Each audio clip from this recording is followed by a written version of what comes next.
Hello everyone, welcome to Bhumi's easy cooking. આજે હું આપને બતાવીશ આદુ પાક બનાવવા માટેની રીત। શું તમે પણ આ રીતે આદુ પાક બનાવો છો?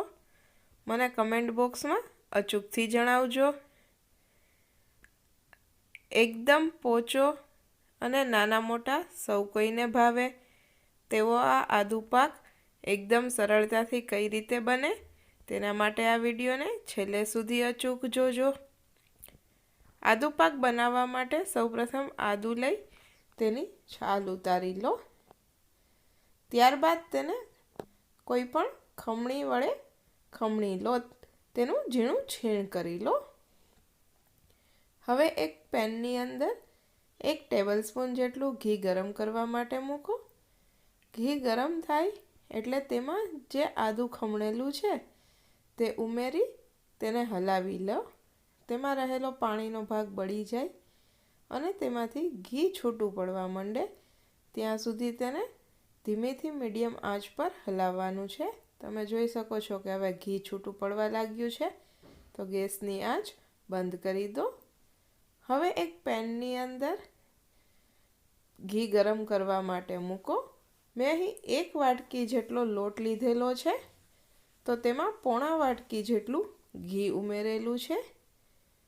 ઘી ગરમ થાય એટલે તેમાં ઘઉંનો કરકરો લોટ ઉમેરી દો। આ રીતે તેને એકદમ ધીમી આંચ પર શેકવાનો છે।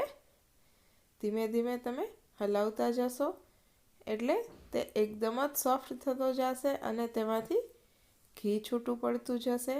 ગેસની આંચ ધીમી રાખવી જેથી કરીને નીચે બેસી ન જાય। આ રીતે હલાવતું રહેવાનું છે। તમે જોઈ શકો છો કે એકદમ જ સોફ્ટ થતો જાય છે। જેમ જેમ શેકાતો જશે તેમ તેનો કલર પણ ચેન્જ થતો જશે। લાઇટ બ્રાઉન કલરનો થાય ત્યાં સુધી તેને શેકવાનો છે। તમે જોઈ શકો છો કે હવે તે લાઇટ બ્રાઉન કલરનો થઈ ગયો છે, તો તેની અંદર ગુંદ કણી ઉમેરો। આ રીતે ગરમ હશે અને તમે ઉમેરીને હલાવશો એટલે ધીમે ધીમે બધો ગુંદ ફૂટવા લાગશે। તમે જોઈ શકો છો કે એકદમ સારી રીતે ગુંદ બધો ફૂટી ગયો છે, તો એક ધીમી આંચ પર તેને હલાવી લો।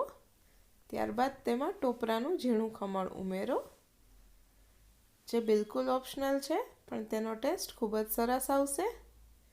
હવે તેમાં આદુને જે ઘીમાં હલાવીને બનાવેલું છે તે ઉમેરો તથા કાજુ બદામના ટુકડા ઉમેરો। આ રીતે બધું મિક્સ કરી દો। થોડું ઠંડુ થાય એટલે તેની અંદર ગોળ ઉમેરવાનો છે। મેં અહીં 1 વાટકી લોટ લીધેલો છે, તો પોણી વાટકી જેટલો ગોળ ઉમેરેલો છે અને તેને મિક્સ કરી દો। હવે આ મિશ્રણને ઘીથી ગ્રીસ કરેલી પ્લેટની અંદર ઢાળી દો।